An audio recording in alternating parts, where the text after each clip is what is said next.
ছেচল্লিশ সালে মহিলাদের থাই পর্যন্ত কেটে বিভিন্ন মাংসের দোকানে ঝুলিয়ে রাখা হয়েছিল মধ্য কলকাতায় আতঙ্ক তৈরি করবার জন্য।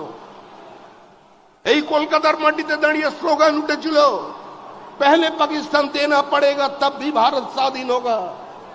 এই কলকাতায় মানুষ শুনেছে, কান মে বিড়ি মুহ মে পান লড়কে লেঙ্গে পাকিস্তান।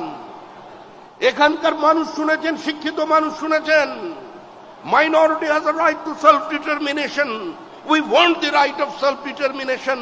আত্মনিয়ন্ত্রণের অধিকার চাই, আর তাই ভারত ভাগ মানতে হবে, তবেই ভারত স্বাধীন হবে। এই কলকাতার মানুষ 47-এর 20 জুন দেখেছেন, ডক্টর শ্যামাপ্রসাদ মুখার্জির আন্দোলন দেখেছেন।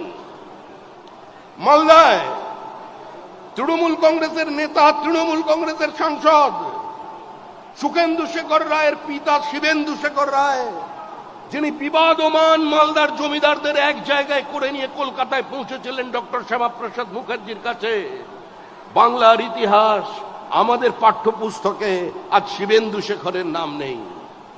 লিগ্যাসি এনজয় করছেন অন্য লোক, কিন্তু যার কারণে আজকে মালদায় আমরা বসবাস করছি, ওটাকে ভারতবর্ষ বলতে পারছি, তার মধ্যে সবচেয়ে বড় অবদান যদি কারোর থাকে, সে শিবেন্দু শেখর রায়ের অবদান, শ্যামাপ্রসাদ মুখার্জির লড়াইয়ের ফসল।